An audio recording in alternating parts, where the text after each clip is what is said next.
नमस्कार दोस्तों, आइए सुनते हैं कमलेश्वर के द्वारा लिखी कहानी चप्पल। कहानी बहुत छोटी सी है।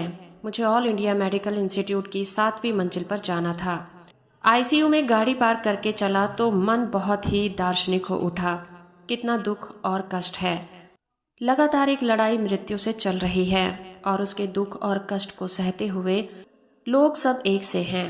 दर्द और यातना तो दर्द और यातना ही है। इसमें इंसान और इंसान के बीच भेद नहीं किया जा सकता। दुनिया में माँ के दूध का रंग एक है, खून और आंसुओं का रंग भी एक है। दूध, खून और आंसुओं का रंग नहीं बदला जा सकता। शायद उसी तरह दुख, कष्ट और यातना के रंगों का भी बंटवारा नहीं किया जा सकता। इस विराट मानवीय दर्शन से मुझे राहत मिली थी। मेरे भीतर से सदियां बोलने लगी थी। एक पुरानी सभ्यता का वारिस होने के नाते ये मानसिक सुविधा जरूर है कि तुम हर बात, हर घटना या दुर्घटना का कोई दार्शनिक उत्तर खोज सकते हो। समाधान चाहे ना मिले, पर एक अमूर्त दार्शनिक उत्तर जरूर मिल जाता है।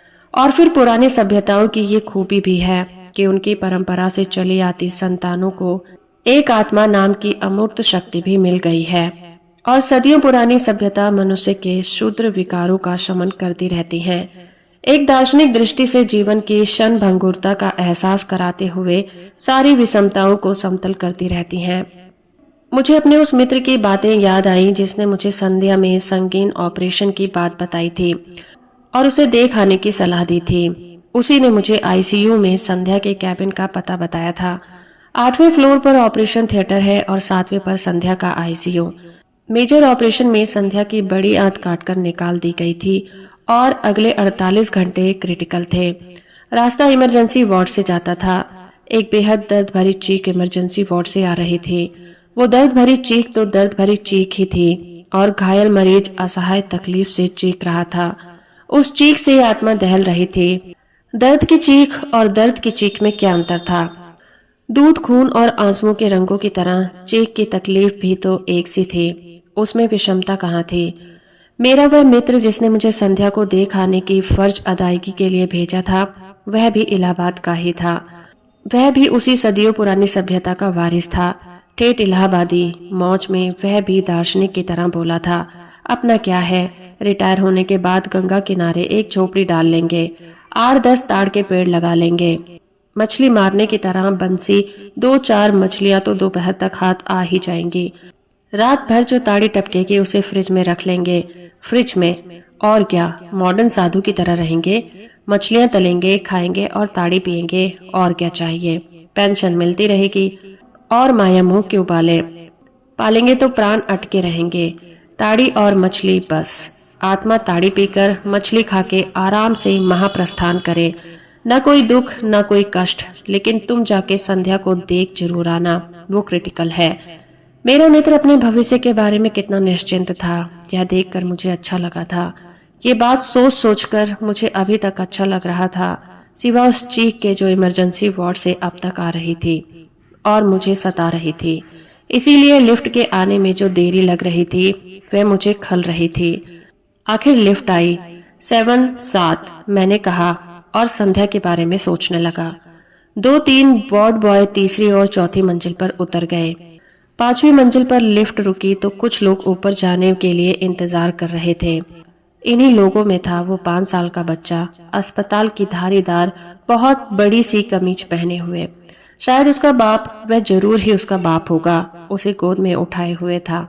उस बच्चे के पैर में छोटी छोटी नीली हवाई चप्पलें थी जो गोद में होने के कारण उसके छोटे छोटे पैरों में उछली हुई थीं। अपने पैरों से गिरती हुई चप्पलों को धीरे से उछालते हुए बच्चा बोला, बाबा चप्पल। उसके बाप ने चप्पल उसके पैरों में ठीक कर दी। वार्ड बॉय व्हील चेयर बढ़ाते हुए बोला, आ जा, इसमें बैठेगा? बच्चा हल्के से हंसा। वार्ड बॉय ने उसे कुर्सी में बिठा दिया। उसे बैठने में कुछ तकलीफ हुई, पर वो कुर्सी के हाथे पर अपने नन्हे नन्हे हाथ पटकता हुआ भी हंसता रहा। दर्द का एहसास तो उसे भी था, पर दर्द के कारण का एहसास उसे बिल्कुल नहीं था। वो कुर्सी में ऐसे बैठा था जैसे सिंहासन पर बैठा हो। कुर्सी बड़ी थी और वो छोटा। वार्ड बॉय ने कुर्सी को पुश किया। वो लिफ्ट में आ गया, उसके साथ ही उसका बाप भी। उसका बाप उसके सिर पर प्यार से हाथ फेरता रहा। लिफ्ट 7 पर रुकी, पर मैं नहीं निकला। 2-1 लोग निकल गए। लिफ्ट 8 पर रुकी। वही ऑपरेशन थिएटर था।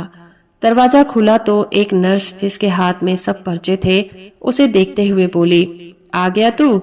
उस बच्चे ने धीरे से मुस्कुराते हुए नर्स से जैसे कहा, हाँ। उसकी आंखें नर्स से शर्मा रही थी और उसमें बचपन की बड़ी मासूम दूधिया चमक थी।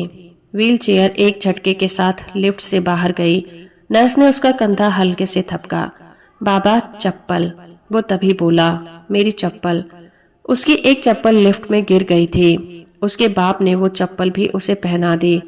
उसने दोनों पैरों की उंगलियों को सिकोड़ा और अपनी चप्पलें पैरों में कस ली। लिफ्ट बंद हुई और नीचे उतर गई।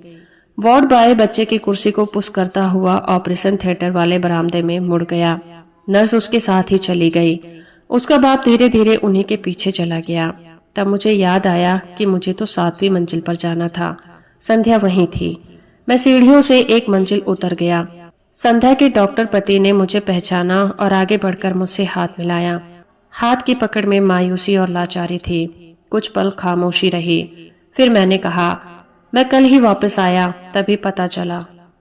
ये एकाएक कैसे हो गया? नहीं, एकाएक नहीं।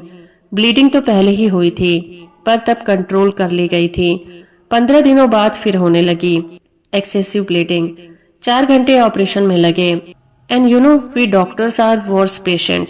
वो संध्या के बारे में भी कह रहे थे। संध्या भी डॉक्टर थी। यस, आप तो सब समझ रहे होंगे। संध्या को भी एक एक बात का अंदाज हो रहा होगा, मैंने कहा। लेकिन वो बहुत करेसली बिहेव कर रही थी। संध्या के डॉक्टर पति ने कहा, बोल तो सकती नहीं, पल्स भी गर्दन के पास मिली। आर्टिफिशियल रेस्पिरेशन पर है, पर एक तरफ देखिए तो उसका सारा शरीर आराम कर रहा है और सब कुछ आर्टिफिशियल मदद से ही चल रहा है। संध्या के डॉक्टर पति ज्यादातर बातें मुझे मेडिकल टर्म्स में ही बताते रहे और मैं उन्हें समझने की कोशिश करता रहा। बीच बीच में इधर उधर की बातें भी करता रहा। संध्या का भाई भी आज सुबह पहुंच गया था। किसी तरह उसे जापान होते हुए टिकट मिल गया, उन्होंने बताया। ये बहुत अच्छा हुआ, मैंने कहा। आप देखना चाहेंगे? हाँ, अगर पॉसिबल हो तो। आइए, देख तो सकते हैं। भीतर जाने की इजाजत नहीं है। वैसे तो सब डॉक्टर्स फ्रेंड ही हैं, पर नहीं नहीं, वो तो ठीक भी है।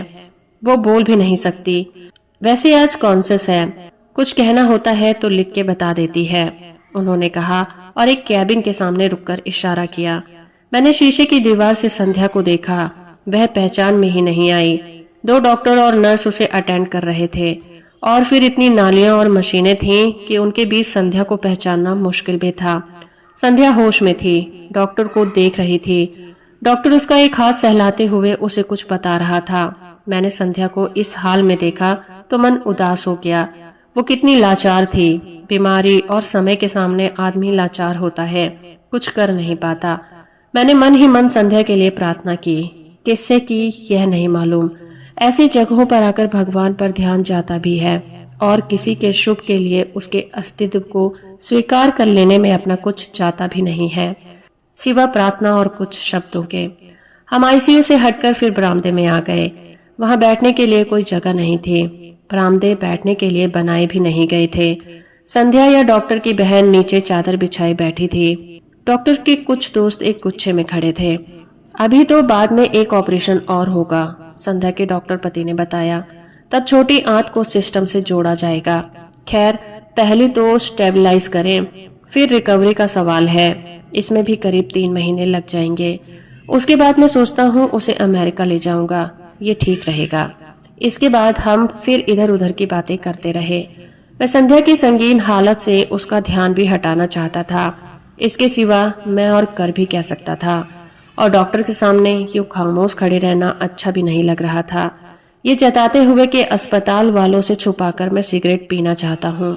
मैं खिड़की के पास जाकर खड़ा हो गया। बाहर लू चल रही थी। नीचे धरातल पर कुछ लोग आ जा रहे थे। वे ऊपर से बहुत लाचार और बेचारे लग रहे थे और मेरे मन में सबके शुभ के लिए सद्भावना की नदियां फूट रही थीं। ऐसे में तुम सोचो, लगता है मनुष्य ने मनुष्य के साथ तो सघन और उदात्त संबंध बना लिए हैं, पर ईश्वर के साथ वो ऐसा नहीं कर पाया है। मनुष्य अपने ईश्वर के दुख सुख में शामिल नहीं हो सकता। ईश्वर से उसका संबंध सिर्फ दाता और पाता का है। वो देता है और मनुष्य पाता है। कितना एक तरफा रिश्ता है ये। और फिर अगर तुम यह भी मान लो कि ईश्वर ही मनुष्य को बनाता है तो ईश्वर ही क्षमता पर विश्वास घटने लगता है। सृष्टि आदि से यह मनुष्य को बनाता आ रहा है, परंतु असंख्य प्राणियों को बनाने के बावजूद वो आज तक एक सहज, संपूर्ण और मुकम्मल मनुष्य नहीं बन पाया। कुछ कमी कहीं तो ईश्वर की व्यवस्था में भी है। हो सकता है उसका आदि कलाकार कुंभकार उन्हें मिट्टी सप्लाई करने में कुछ घपला कर रहा हो। इस रहस्य का पता कौन लगाएगा? रहस्य ही रहस्य को जन्म देता है। शायद इसीलिए मनुष्य ने ईश्वर को रहस्य ही रहने दिया। जो सत्ता या शक्ति विश्वास के निष्कर्ष पर खरी न उतरे उसे रहस्य बना देना ही बेहतर है। और किया भी क्या जा सकता है। लू के एक थपेड़े ने मेरे मुंह को झुलसा दिया। डॉक्टर अपने चिंताग्रस्त शुभचिंतकों के गुच्छे में खड़े थे और सबके चेहरे कुछ ज्यादा सतर्क थे। ब्लड प्रेशर गिर रहा है। आईसीयू में डॉक्टरों और नर्सों की आमद रफ्त से लग रहा था कि कोई कठिन परिस्थिति सामने है। कुछ देर बाद पता चला कि निडिल कुछ ढीली हो गई थी। उसे ठीक कर दिया गया है और ब्लड प्रेशर ठीक से रिकॉर्ड हो रहा है। सबने राहत की सांस ली। मौत से लड़ना कोई मामूली काम नहीं है। ईश्वर ने तो मौत पैदा की ही है, पर मौत तो मनुष्य भी पैदा करता है। एक तरफ जीवन के लिए लड़ता है तो दूसरी तरफ मौत भी बांटता है। ये द्वंद्व ही तो जीवन है। ये द्वंद्व ही, द्वैत ही जीवन रहने की शर्त है और अद्वैत या समानता तक पहुंचने का साधन और आदर्श भी। आध्यात्मिक अद्वैत जब भौतिकता की सतह पर आता है तो मनुष्य के प्रश्न सुलझाता है। तभी तो वो समेवत समानता का दर्शन कहलाता है। सिगरेट से मुंह कड़वा हो गया था। लू वैसे ही थपेड़े मार रही थी। सीमेंट के पलस्तर का दहकता चिलचिलाता तालाब सामने फैला था। कोई एक आदमी जलते नंगे पैरों से उसे पार कर रहा था। मैंने पलटते हुए लिफ्ट की तरफ देखा। डॉक्टर मेरा आशय समझ गए थे, लेकिन तभी राजनीतिज्ञ से उनके कोई दोस्त आ गए थे। शुरू की पूछताछ के बाद वो लगभग भाषण सा देने लगे। अब तो अग्नि मिसाइल के बाद भारत दुनिया का सबसे शक्तिशाली तीसरा देश हो गया है और आने वाले 10 वर्षों में हमें अब कोई महाशक्ति नहीं हरा सकती। इंग्लैंड और फ्रांस की पूरी जनसंख्या से ज्यादा बड़ा है। आज भारत का मध्य वर्ग अपनी संपन्नता में भारतीय मध्य वर्ग जैसी शक्ति और संपन्नता उन देशों के मध्य वर्ग के पास भी नहीं है। तभी एक चिंताग्रस्त नर्स तेजी से गुजर गई और सन्नाटा छा गया। चिंता के भारी क्षण जब कुछ हल्के हुए तो मैंने फिर लिफ्ट की तरफ देखा। डॉक्टर साहब समझ गए। आपको 2.5-3 घंटे हो गए, क्या क्या काम छोड़कर आए होंगे। और वे लिफ्ट की ओर बढ़े। लिफ्ट आई, पर वे ऊपर जा रही थी। डॉक्टर साहब को मेरी खातिर रुकना न पड़े, इसीलिए मैं लिफ्ट में घुस गया। लिफ्ट 8 पर पहुंची। वहां ज्यादा लोग नहीं थे, पर एक स्ट्रेचर था और 2-3 लोग। स्ट्रेचर भीतर आया, उसी के साथ लोग भी। स्ट्रेचर पर चादर से लिपटा बच्चा पड़ा था। वे बेहोश था, पर ऑपरेशन के बाद लौट रहा था। उसके गालों और गर्दन में रेशमी रोएं पसीने से भीगे हुए थे। माथे पर बाल भी पसीने के कारण चिपके हुए थे। उसका बाप एक हाथ में ग्लूकोज की बोतल पकड़े हुआ था। ग्लूकोज की नली सी सुई उसकी थकी हुई दूध भरी बाह की धमनी में लगी हुई थी। उसका बाप लगातार उसे देख रहा था। वो शायद पसीने से माथे पर चिपके हुए बालों को हटाना चाहता था, इसीलिए उसका दूसरा हाथ ऊपर किया, पर उस हाथ में बच्चे की चप्पलें उसकी उंगलियों में उलझी हुई थीं। वो छोटी छोटी नीली हवाई चप्पलें। मैंने बच्चे को देखा, फिर उसके निरीह बाप को। मेरे मुंह से अनायास ही निकल गया, इसकी टांग काट दी गई है। वार्ड बॉय ने बाप की मुश्किल हल कर दी। ओह, कुछ हो गया था? मैंने जैसे उसके बाप से ही पूछा। वह मुझे देखकर चुप रह गया। उसके होठ कुछ बुदबुदाकर थम गए, लेकिन वह भी चुप नहीं रह सका। एक पल बाद ही बोला, जांघ की हड्डी टूट गई थी, चोट लगी थी। नहीं, सड़क पार कर रहा था, एक गाड़ी ने मार दिया, वह बोला और फिर ऐसे देखा जैसे टक्कर मारने वाली गाड़ी मेरी ही थी। फिर वो वीतराग होकर अपने बेटे को देखने लगा। 5वीं मंजिल पर लिफ्ट रुकी। बच्चों का वार्ड इसी मंजिल पर था। लिफ्ट में आने वाले कई लोग थे। वे सब स्ट्रेचर निकाले जाने का इंतजार बेसब्री से करने के लिए रुके थे। वार्ड बॉय ने झटका देकर स्ट्रेचर निकाला तो बच्चा बोरे की तरह हिल उठा। अनायासी उसके मुंह से निकल गया, धीरे से। ये तो बेहोश है, इसे क्या पता। स्ट्रेचर को बाहर पुश करते हुए वार्ड बॉय ने कहा। उस बच्चे का बाप खुले दरवाजे से टकराता हुआ बाहर निकला तो एक नर्स ने उसके हाथ से ग्लूकोज की बोतल पकड़ ली।